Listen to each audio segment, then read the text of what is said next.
Hare Krishna.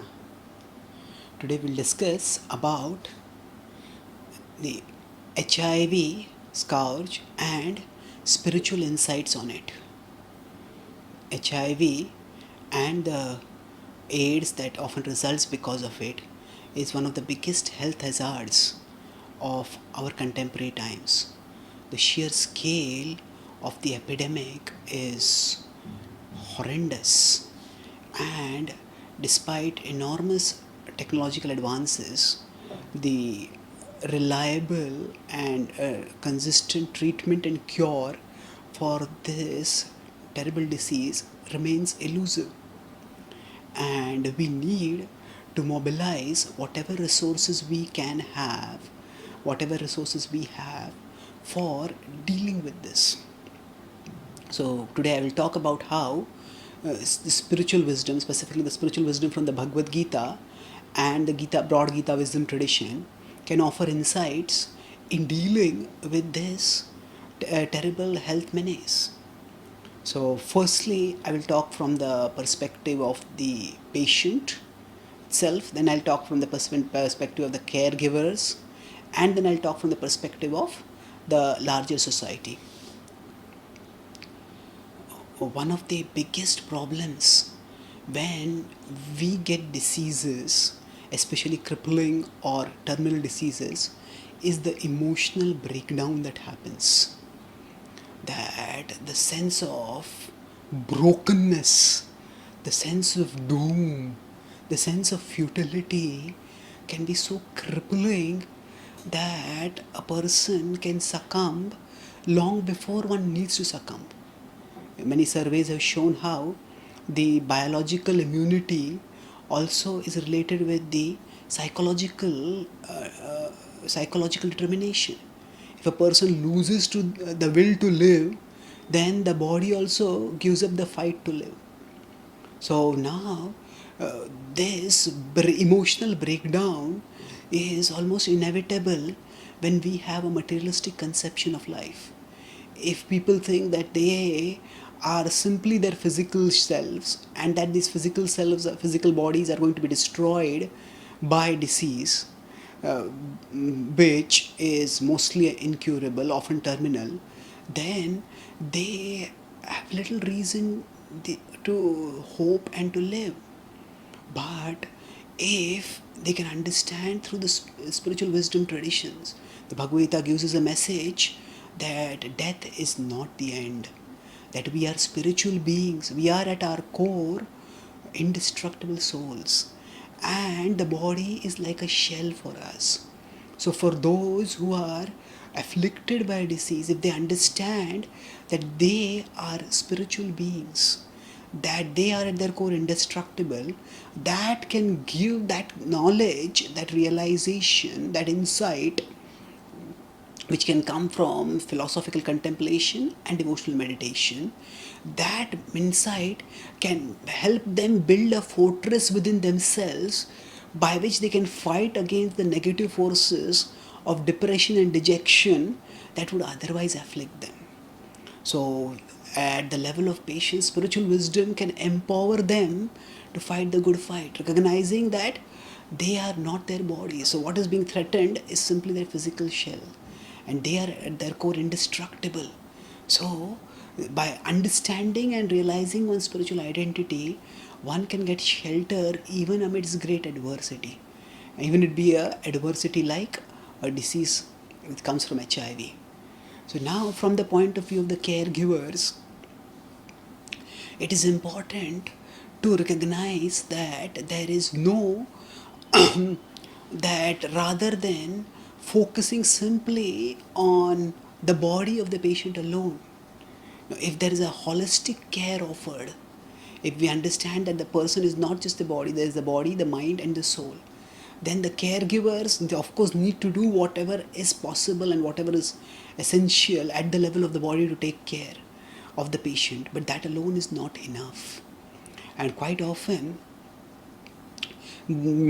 such diseases, HIV and AIDS, well, there can be multiple causes. Quite often it is caused by a misdirection of the human quest for pleasure. When we forget our spiritual identity, then we know of no pleasure other than bodily pleasures.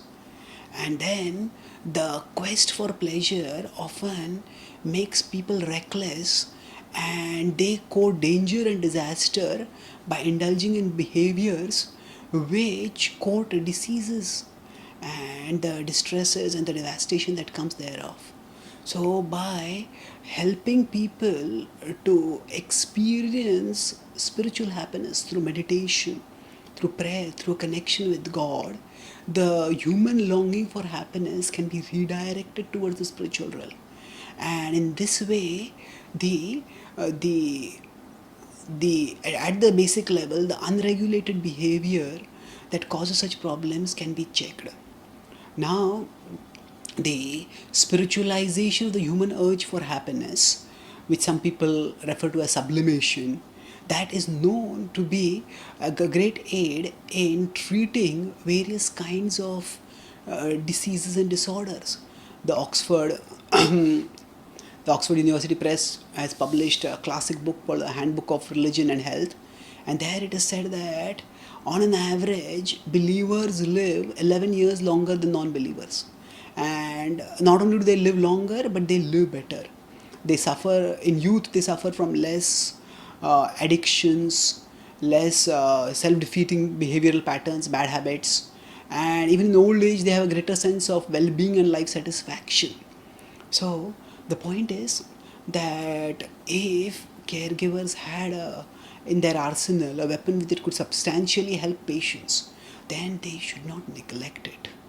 And there are models. The Krishna consciousness movement has its doctors establishing the Bhaktivedanta hospital, and these hospital they are the has a spiritual care department where, along with competent medical care, spiritual care is also offered, and that helps the patients to emotionally become strong, and based on the foundation of spiritual wisdom, get the will to live and get the will to fight against whatever adversity is there.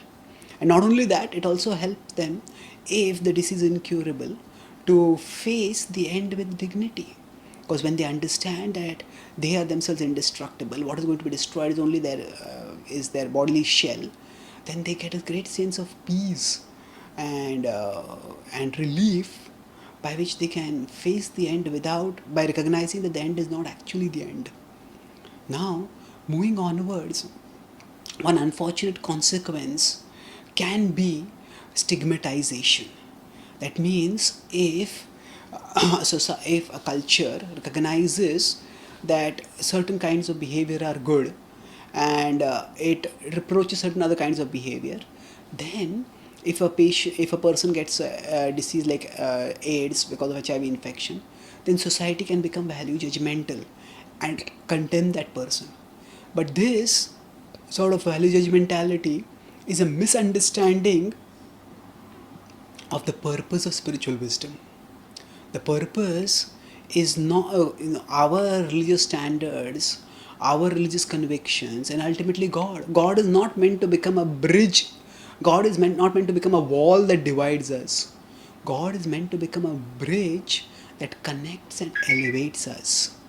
So, if someone is, for whatever reason, even if it be the reason of having loose moral standards according to certain religious traditions, if whatever be the reason a person has succumbed to a disease and is now suffering, the point of human compassion, even basic human compassion, what to speak of spiritual compassion, based on understanding of life's spiritual side, the understanding is that we are meant to help others.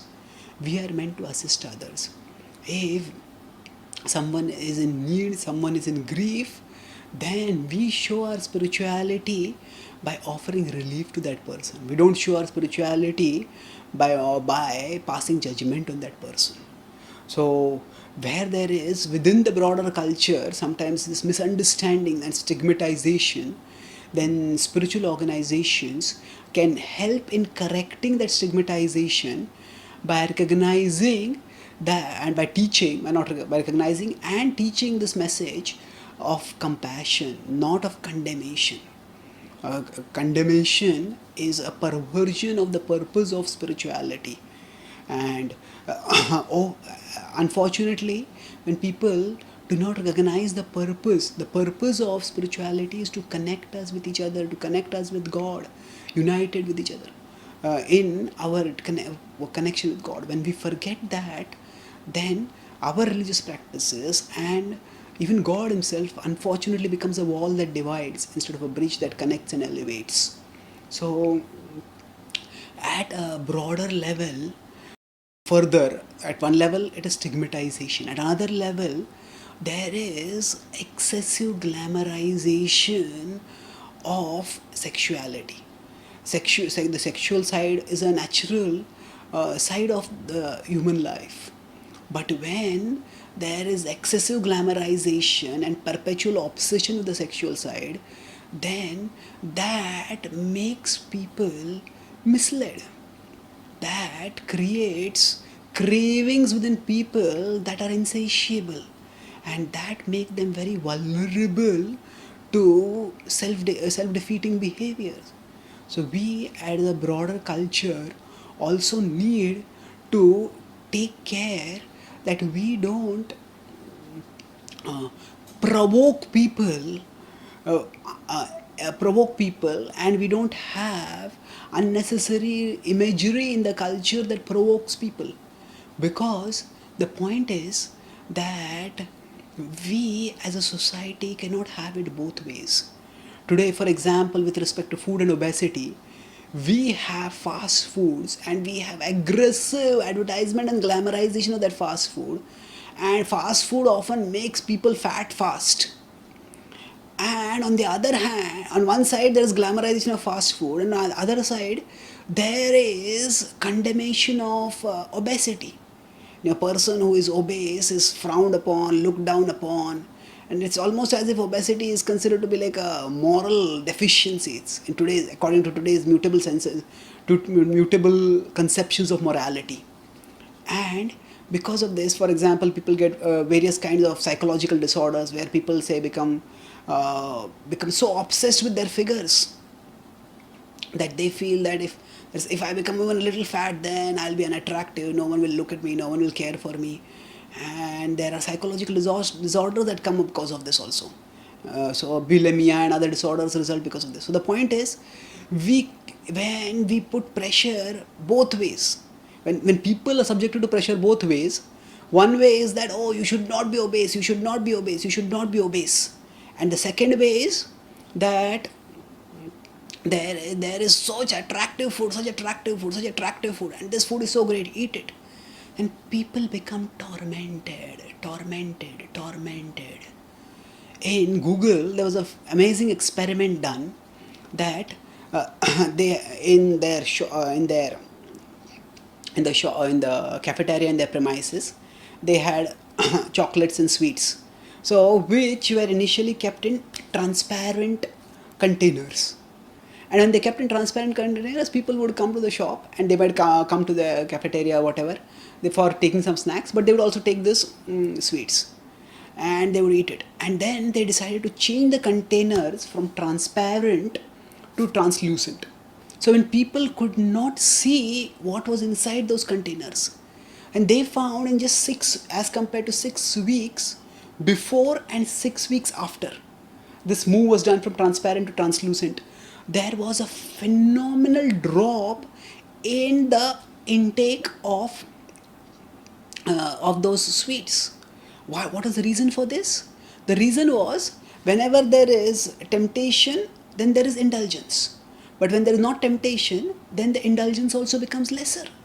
So this is a good indicator. This is a principle which the Bhagavad Gita also talks about, when it says that yada samharate chayam kurmo angani va sarvasha indriyan indriyarthebhyas tasya prajna pratisthita. It says that yada samharate chayam, just as a tortoise withdraws its limbs within oneself, similarly a wise person withdraws one's senses within oneself.